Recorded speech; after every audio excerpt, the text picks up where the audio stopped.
Pastora, eu queria que a senhora começasse contando da sua conversão, né, que já tem um tempo. Eu queria que a Uhum. senhora contasse pra gente como que foi essa conversão, que essa família não era cristã, então é uma conversão muito boa de Um se pouco ouvir. diferente, né. Eu fui aquela criança que nasceu procurando Deus. Aí você pergunta: "Mas como assim?". Eu era aquela criança que sentava sozinha no quintal e conversava com o papai do céu. Eu queria saber quem foi que falou a primeira palavra, por que que as flores são tão coloridas, por que que o céu é diferente todos os dias. Uma criança. E nós não éramos evangélicos, né, e a minha mãe tinha muito medo que eu morresse. Por quê? Porque eu lia a Bíblia escondido, gente, desde criança. Eu lia a Bíblia, conversava com Deus, fazia meus votos para Deus, frequentava, né, o meio do catolicismo normal. E eu tinha uma carência muito grande por Deus, uma sede muito grande por Deus. Eu conversava com Deus todos os dias. E eu tinha um vazio muito grande que nada preenchia.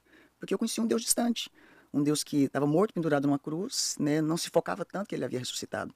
E nesse sentimento de vazio, eu fui para adolescência, e aí para preencher o vazio eu bebia muito, eu dava cavalo de pau, eu tirava racha, já capotei carro. Nada resolvia essas adrenalinas todas.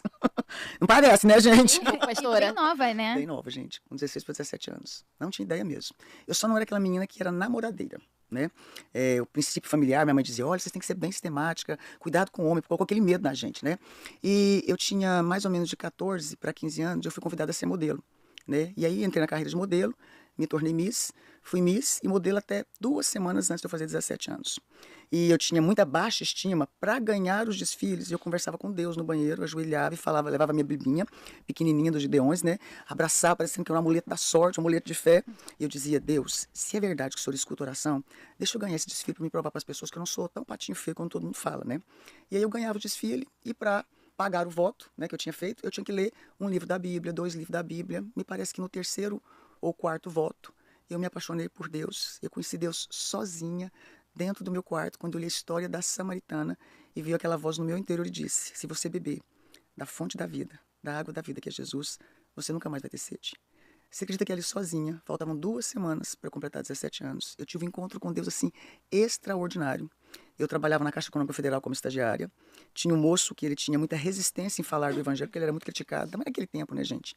E aí eu lembro que eu pedi para ele onde era a denominação dele, mas já fui com certeza que eu queria aceitar Jesus. E a partir daquele dia, então, eu já tinha feito a minha decisão sozinha. Eu fui para a igreja, parei de beber, deixei minha carreira de modelo, mudei minha vida completamente, da noite pro dia, da água pro vinho. Tive um encontro com Jesus extraordinário. E aí seguiu toda a minha vida, deixei princípios de família, deixei amigos, carreira e decidi que eu ia servir a Deus e recomeçar tudo do zero.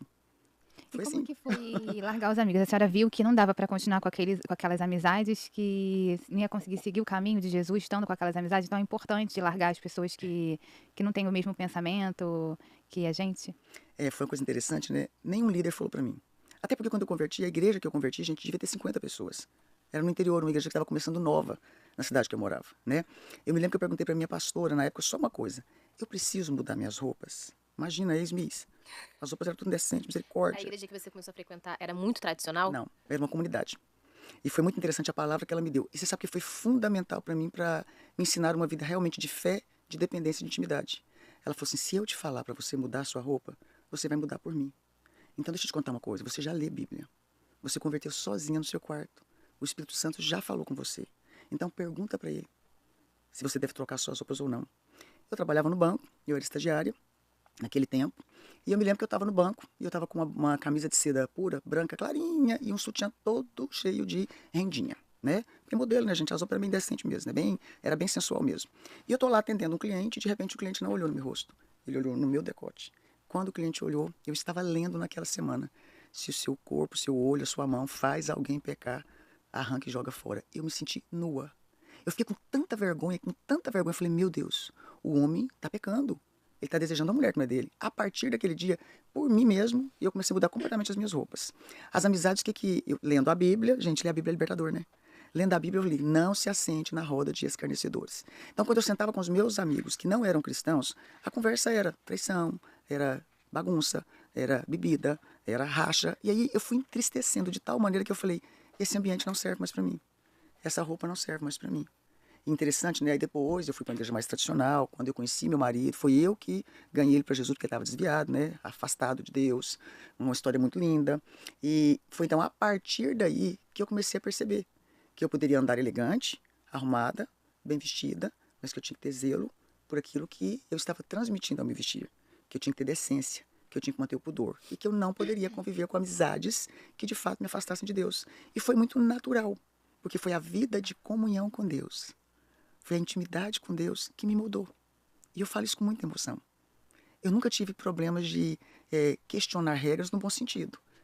Não pode, tá? Onde é que está escrito? É tanto que hoje o nosso instituto tem uma especialização que chama Síndrome de Traumas Religiosos. Né? Por quê? Porque tem muita gente traumatizada pelo não pode, não faz, mas que a pessoa não teve uma experiência com Deus. Então, assim, para mim foi muito natural. Você vê, eu estava já casada, isso deve ter pelo menos aí 20 anos, não, 19 anos, porque meu filho mais velho, meu filho caçula hoje tem 19. Eu tinha o quê? 6 meses que eu tinha ganhado meu filho.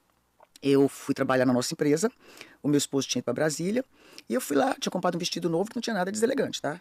O vestido ele era tampado, de manga comprida, justo até na cintura, meio godezinho, mas ele era de malha fria. Ou seja, gruda no seu corpo e faz a forma, né? Era um vestido preto de malha fria. Eu tinha feito uma dieta bacana, tinha feito uma lipo assim, pós, né? Daquele tanto de menino, né? Tava ajeitada, né? Porque pode, né? Afinal de contas, mulher casada cuida das coisas do mundo, encomiada de agradar o seu marido. Fiz pra ficar bem comigo e agradar meu marido, né? Aí eu coloquei aquela roupa bonita, aquele sapato salto, olhei no espelho e falei, ixi, se o Cirino tivesse aqui, ele não ia deixar eu pôr essa roupa, porque ele é bem ciumento. Ainda mais naquele tempo, hoje nem tanto, né? Quanto tempo de casada já.